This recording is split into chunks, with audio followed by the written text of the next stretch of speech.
Welcome to the Land, your bet sports betting show. Looking at the Western Conference final play-in game here with the Grizzlies and the Mavericks. Also have an episode up with the Eastern Conference looks there for the Hawks and the Heat. So make sure you are subscribed to that channel. Don't miss any of the action we're bringing you moving forward throughout the rest of these playoffs.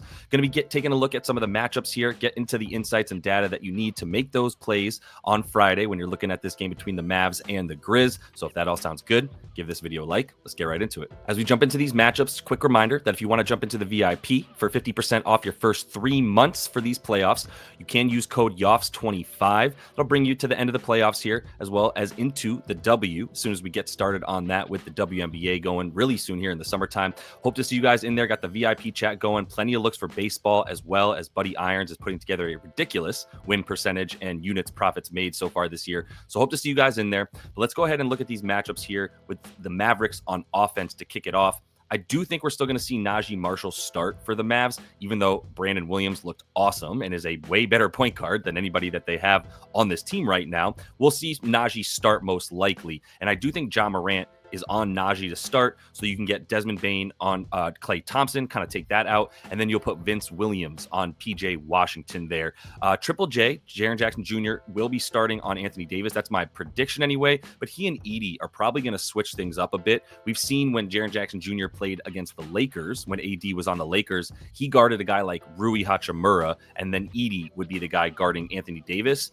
Don't know if they want to do that with Derek Lively as the center there. Maybe they keep this the same, but I think either way, Jackson and Edey are going to kind of go back and forth between who they guard. I don't think they really care if it's Jackson or Edey, but they will try to keep Jackson off of AD if it means that, if Jaren Jackson starts to get into foul trouble. So we always got to worry about the foul trouble for him and keep that in mind. Other than that, I think we're pretty much stable here with what we see for the matchups. On the other side of the ball, this Ja Morant matchup with whomever is guarding him is kind of the most like pressing, biggest X factor that I would say here for this game. Because if Naji Marshall, I think they would rather have Brandon Williams on the court for offense, but Naji Marshall is a better matchup for Ja Morant. In fact, the best matchup for Ja Morant would be if they brought Max Christie out there, but I don't know if we're going to see that either. I think the thing we know is we're not going to see much Spencer Dinwiddie, who only saw garbage time in their last game. So keep an eye on the minutes, but I'm probably staying away from both Naji and like Klay Thompson, to be honest. And I'll talk about Klay in a second, but PJ Washington on Desmond Bane, and then Klay on Vince Williams, which is good because Vince Williams being on the court isn't as much of a threat. So you can keep Klay out there for longer if Vince Williams is out there because you feel comfortable with him guarding Vince Williams. Problem is if you sub Vince Williams out for like Scotty Pippen Jr., who played like 33 minutes in this last game, now you've got a problem, right? And Scotty Pippen isn't necessarily a better play in this game than Vince will, but I just haven't seen the especially the new coaching staff trusting Vince Williams enough to keep him out there for more than like 20, 23 minutes. So that means Klay's going to have a bad matchup unless, he's hitting shots. If he's hitting shots, then I think his time is good. But I'm going to stay away from him and Naji because the matchup stuff here is just a little bit hard to project. Who is making it hard to project, I should say, who is going to play how many minutes, right? But as far as Anthony Davis goes, he's on Jaren Jackson Jr. I would imagine there will be times where they probably switch on Edey as well, but basically the same thing here as what we saw with the way the Grizzlies match up with the Mavs. When it comes to the front court, we're going to see Davis and Lively, Jackson Jr. and Edey kind of just interchangeable, really, not like one guy on the other one for the whole game. Couple game notes. Like I said, staying away from Naji and Klay as I don't really Klay could go off, but if he misses his first 3 shots, then maybe you sub him in for some better defense and some more athleticism against this Memphis Grizzlies team. I think we have to see Brandon Williams. We have to see more. We saw 18 minutes. He had 17 points. He was clearly the best point guard out there. There was no good point guard for the Kings and certainly not for the Mavs. So Brandon Williams looked awesome. I don't think we just shoot him up to 28. But you got to give him a floor of 20. We can't be just giving him 18, and we should be seeing him closer to 24 minutes in this game. Triple J, somebody I do want to bet on, and I'll talk about him as I bring up Props Madness in a minute, but I am a little bit nervous to bet too much on him as there is the really high likelihood that he gets into foul trouble if he's having to deal with either the bigs like Gafford and Lively, or more likely on AD. If he does have to guard him, then we could be seeing some fouls there. So that makes me nervous for his minutes. But as far as Zach Edey goes, they're also conflicted there. Just want to bring him up because while he is definitely good for big minutes, there's no reason to think that there's going to be small ball lineups running him off the floor. The Mavs play very big with at least 2, if not 3 bigs, if you count PJ Washington out there. So he's good to stay out there with good matchups for him, but it's a bad matchup in general because they have so many good defensive bigs, 4+ level defensive bigs with AD, PJ, Lively, Gafford. So many guys that you can throw on Edey. Doesn't seem like he's the smartest bet either. So we might need to stay away from him despite being able to probably project him for like 30, 33 minutes. As always, going to be using Props Madness. For those of you interested in jumping in, this is the best, most efficient platform for betting on the NBA player props and the W when we get to the ladies game in the summer. But if you do want to get in using this platform, use code LYB. That'll get you 25% off your first month. It'll also get you 7 free days if you want to trial it out before you spend the roughly $20 a month that it costs. But like I said, this saves so much time. It really pays for itself. So this came out literally as I was recording, but Ja Morant is now questionable. I think it's kind of a faux questionable tag and that we'll see him back in this game. So I'm really not too worried about Ja's status. But I will say Desmond Bane's props currently at 21.5 on the points. The PRA are at about 32.5. And I think we've seen this bump up a little bit since that Ja news, because this was comfortably at like 32.5. Now we're getting up to 33 on most books. And I think that's a lot of people sort of hedging. If Ja misses, they want to get in early to the Desmond Bane lines, because you know that if Ja doesn't play, Desmond Bane's props are going to skyrocket, right? I don't think that's the case, though. I think Ja's going to play, and I think Desmond Bane's props will kind of come back down to 32.5 on the PRA. But I love this, right? But ended up betting this with the VIP in the last episode, or excuse me, the last game that they played. Didn't get to him in the episode because I hadn't seen that yet. But the minutes for him, I think we can project a lot more. Like, he had 39 in this game. This is do or die, right? This one is if you lose, you go home, not like the last one. So I think he's at least at 38. We could easily see him play 42 minutes. And if you look at him in the games where he's with Ja, Triple J, right? And we've got both those guys available, and we make sure that we give him big minutes, like a floor of 34. There's no way that he's playing fewer than that. And it's realistic that he could play 43. He's at 32.8 in these games, but he's had some massive, massive games against Dallas, including one without Ja playing in that game, as we know.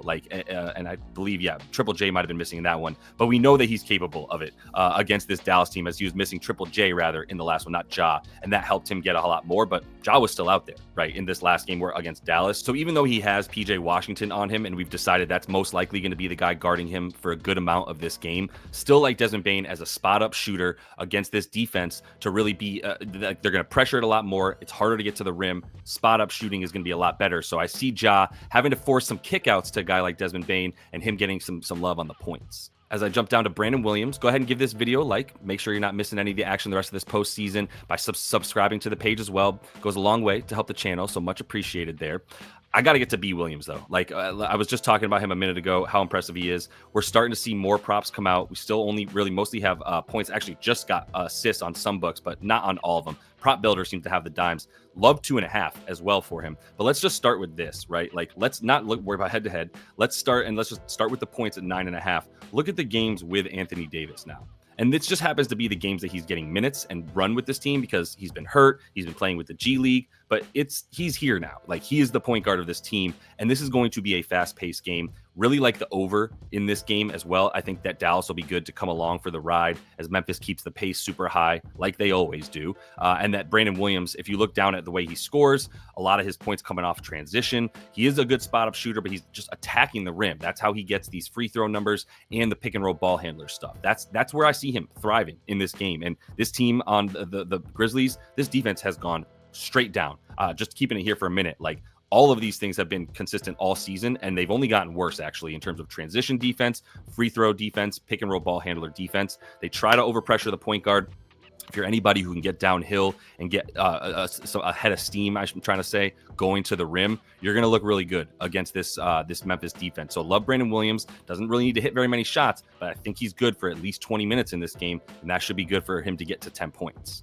As much as I'm throwing caution at you guys that Jaren Jackson Jr. is liable to hit some fouls up, if he can stay out of foul trouble, and even if he's in foul trouble, there's no tomorrow, right? So he needs to play, which means he's going to play through foul trouble. So I am going to take him over on the boards tomorrow when I do start getting bets down on the card. I like over 5.5 for him. There's a couple things that we're looking at here, and I actually have to take you over to StatMuse because we don't have any stats of Jaren Jackson Jr. playing against AD with AD on the Mavs.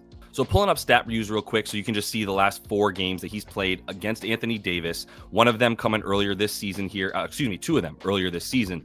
Got his points in both of them, the rebounds in just one of them, but he did foul out here on December against the Lakers and Anthony Davis. He ended with 6 fouls in this game and still got, that's why he only had 29 minutes, right? But again, if he can keep his hands to himself, and if he's not forced to guard AD too much, because they are able to put Edey on AD and move Triple J out to a guy like Dereck Lively, now he's in a much better position to not only not foul, because he's not guarding AD one-on-one, but also to get rebounds, because he's guarding a guy that he needs to box out, who's going for offensive rebounds, like Dereck Lively, like Daniel Gafford. He now needs to put himself in position to get those rebounds in between those guys, meaning that's going to be a lot bigger focus. So although he's likely going to guard AD for a time this game, I also think the minutes that he's not guarding AD, they're going to try to give him as many as possible not guarding AD to avoid foul trouble and putting him in good position for the rebounds, which means I like the boards over for him. What about Zach Edey? Unfortunately, Zach Edey is a stay away for me. I would love to be able to bet on him again, because my numbers still tell me that if he plays 30 minutes, he's good for 13, 14 rebounds. But the margins have slimmed, right? He was at 10.5 boards against the Warriors a minute ago in this last game. Now we're up at 12.5 because the books are finally realizing, like, look, dude was getting barely any minutes. In all this red right here, he's not even touching 30 minutes. Sometimes he's not even touching 20. Soon as we get to these games where there's no longer any kind of Taylor Jenkins coaching around to limit his minutes, well, now Zach Edey's at 32, 28, 29, 31, 30, 33. You get my point. He's playing 30 minutes plus, 33 in a game that people thought he wasn't even going to see 28 because he was going to get run off the floor against the Dubs.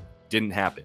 They trust him. He's a lot more versatile than he's given credit for, and he's a great rebounder. This is just a horrible matchup for him. Like, it's four bigs that are all very good rebounders, very good defenders, and guys that he's going to have to chase. Like Dereck Lively doesn't stand still. Daniel Gafford setting lots of screens. AD's playing on the perimeter mostly. So whomever he's guarding is going to probably be pulling him from the basket. It's a big reason why I do like Jaren Jackson Jr. rebounds, is that Zach Edey is going to be out of position a lot more often than Triple J will be, most likely. I do think Scotty Pippen Jr. is going to get a good amount of minutes in this game. He's a lot more reliable, and he's been trusted a lot more by this coaching staff than Vince Williams, who, even since coming back from injury and getting fully healthy, still not getting much more than 25. So despite Vince Will probably starting, although Scotty started last game, whichever one starts, I still think Scotty gets more minutes. Here's the only thing. I'm throwing caution your way because I would not be betting overs on Scotty. I'm not going to bet an under because I do like him for minutes. But the problem here is, even if you put him out there with Ja Morant, right? We add Ja to this, and then we look at him in, let's say we give him at least 28 minutes, and we could probably give him more than that. But let's just start with 28 as his floor, right? 12 points per game. That's what he needs. If you look at the dimes, 5.7, but really under in 3 of them, right? It doesn't really make you want to bet on this stuff, right? With the way that you look at his stuff.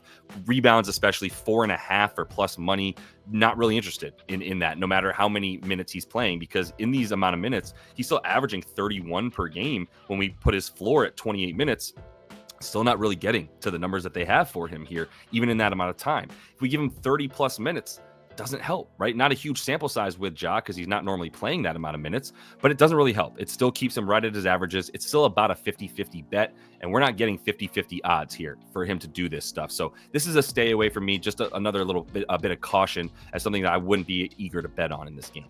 All right, make sure you are subscribed so you don't miss the other episode out with the Heat and Hawks. Also, if you do want to jump into the VIP, make sure you're using YOFS25. Link to everything is in the description of the video. You can get 50% off your first 3 months using that code, like I said. So hope to see you guys in there. And until I do, happy betting.